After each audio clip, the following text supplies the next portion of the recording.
여러분 안녕하십니까, 우승은입니다. 먼저 아니 이게 뭐야, 웬 털보숭이야, 저 사람 뭐야, 무슨 일 있어? 라고 생각하시기 쉬울 텐데요. 저는 저 망나니 전가훈 꼴뚜기와는 다르지 않습니까? 정부 시책에 따라서 이번 주는 저도 좀 휴가를 보내자, 휴식을 취하자 라는 식으로 해서 아예 수염도 좀 휴식을 취하도록 깎지 않고 있습니다. 네, 달라진 제 모습 어떻습니까? 네, 이번 시간에는요, 외교에 대해서 한번 얘기를 해볼까 합니다. 예를 들면은 고려시대의 외교, 조선시대의 외교, 그리고 우리 대한민국의 외교 과연 어떨까라는 주제로 알아볼까 하는데요. 아시다시피 미중 패권 대립이 점점 더 격화되고 있습니다. 그 와중에 미국은 뭐 전방위로 우리에게 직간접적으로 압박을 가해오고 있죠. 한미 워킹그룹에 대해서 트집을 잡지 않나 뭐 등등등. 이에 뭐 중국도 결코 지지 않겠다라는 것을 보여주기라도 하는 듯, 예를 들면 양제츠 정치구원을 파견하는 등 한국 공략에 적극 나서고 있는 그런 상황입니다. 이와 같은 측면에서 우리는 지혜롭지 못하다면 어떻게 해야 되나 너무 힘들다라고만 생각할 텐데, 지혜롭게 우리가 생각하면은 우리는 더 잘 해나갈 수 있다는 생각이 많이 들거든요. 그와 같은 측면에서 역사로부터 배운다라는 것도 있지 않습니까? 그럼 우리의 선현들인 고려시대나 조선시대는 이와 같은 상황일 때 어떠한 외교를 전개했는지 한번 살펴보는 것도 의미가 있다 싶어서 오늘은 고려시대와 조선시대의 외교에 대해서 알아볼까 합니다. 그리고요, 역사를 바라보는 관점은 많은 사람들이 많이 다르기 때문에 또 이런저런 이야기가 나올 수 있습니다만, 이거는 어디까지나 저 우수군의 개똥역사관이라는 것을 사전에 미리 말씀드려둡니다. 이거 갖다가 딴지를 건다 한들 저는 제가 공부했고 제가 그만큼 느꼈고 그거에 대해서 제 개똥역사관을 여러분과 공유하는 것이니까 딴지 거는 그런 무용한 짓은 하지 않았으면 좋겠습니다.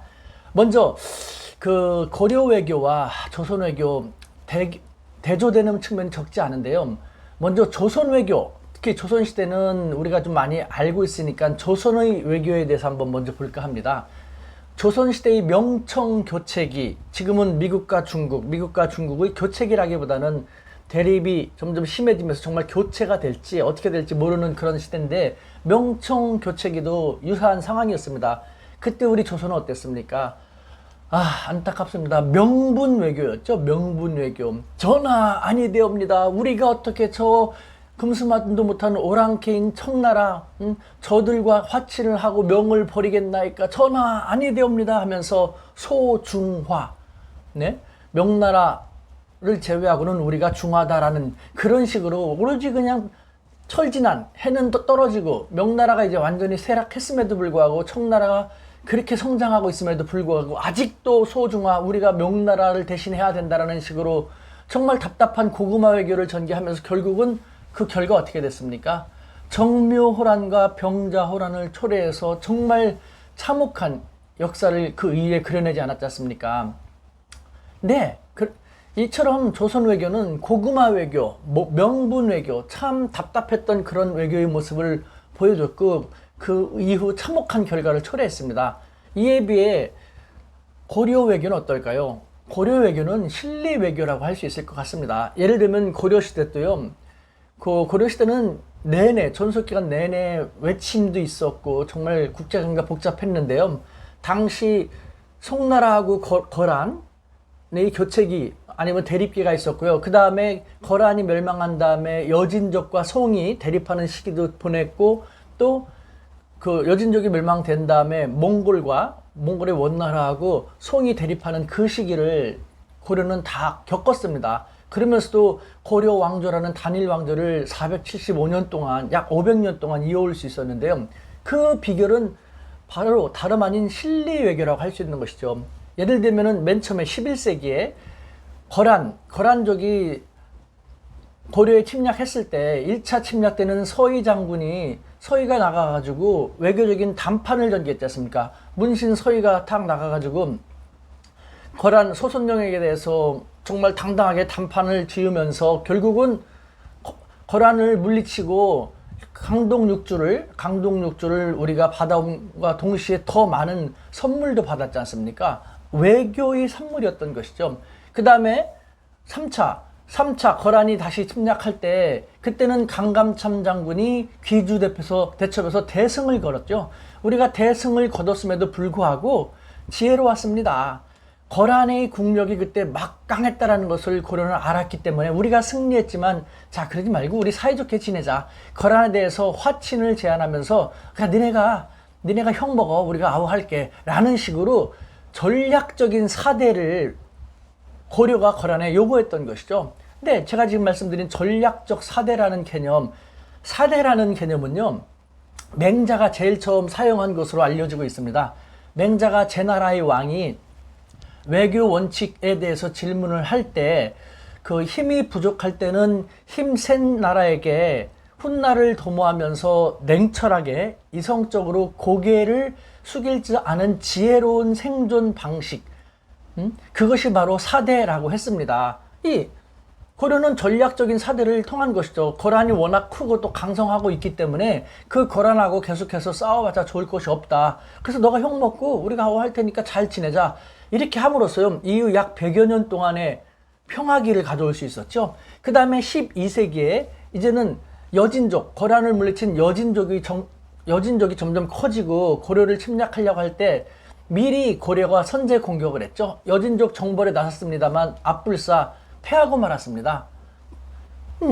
이 차에 걸친 여진과의 이 전쟁 속에서 결국은 양국 다 국력 소모가 이만저만이 아니었고요. 이때 여진이 먼저 화친을 수용해 오자 이때도 전략적인 사대를 체결했습니다. 여진과 함께. 그런데 그것도 참 조선시대의 그 전하 아니되옵니다 라는 양반들은 생각하기 쉽지 않을 그런 조건이었거든요. 뭐냐면요, 여진족은 고려에 대해서 고려를 부모처럼 여기는 사대 관계를 유지해왔거든요. 여진이 약할 때는. 근데 여진이 강해지고 지금 여진하고의 전쟁에서 고려가 많이 힘들어지게 되자 고려는 여진에 대해서 그래 니네가 이제는 부모해. 니네가 그렇게 하고 우리가 밑에 있어줄게 라는 식으로 관계를 완전히 바꾸는 식의 그 사대도 고려는 체결하게 된 것이죠. 그렇게 함으로써 12세기 이후 약 100여 년에 걸치는 평화기를 가져올 수 있었고요. 그 다음에 13세기 몽골이 1, 2차 침략을 할 때 30년 동안의 저항을 마친 다음에 마찬가지로 책봉과 조공의 사대를 체결했습니다. 이 역시 전략적인 사대 체결인 것이죠. 몽골이 그렇게 강성해진다는 것, 대제국, 전 세계적인 대제국으로 나간다는 걸 알면서 전략적인 사대 체결을 받아들임으로써 이후 몽골은 고려를 침공하는 적이 없이 그냥 지나갈 수 있었지 않습니까? 이처럼 이후에 13세기 이후 약 100여 년 동안의 평화로운 상황을 유지하면서 고려는 지내올 수 있었는데요. 여기서 알 수 있는 것처럼 고려의 외교는 명분 위주의 조선 외교, 조선의 명분 외교와는 달리 실사구시 외교를 전개했음을 알 수 있습니다. 자, 우리 대한민국은 어떨까요? 네, 이것도 제 판단입니다만 문재인 정부의 초기하고 중기 정의용, 숙미파가 외교를 진두지휘할 때는요, 그야말로 미국과 중국 대립국면 측에서 오로지 미국 일변도의 외교, 미국한테 우리가 쭉 고마움을 받아왔고 미국밖에 없지 않냐라는 약간은 구태연한, 세계가 그렇게 바뀌고 있다는 것을 제대로 모르는 그런 외교를 전개했죠. 그래서 결국은 문재인 정부의 초기 중기 외교는 저는요, 이렇다 할 성과가 없었다고 평가할 수밖에 없을 것 같습니다. 하지만 대통령도 그것을 파악했는지 외교안보의 주요 포스터를 서훈 외교안보실장을 중심으로 교체했지 않습니까? 그러면서 새로운 진영을 갖추며 새로운 외교를 해나가려고 하는데, 바라건대 이제부터는 명분보다는 실사구시 위주의 외교를 해나갔으면 좋겠습니다. 지금은 미중유입니다. 우리가 중견 강국으로 부상한 적도 없었고요.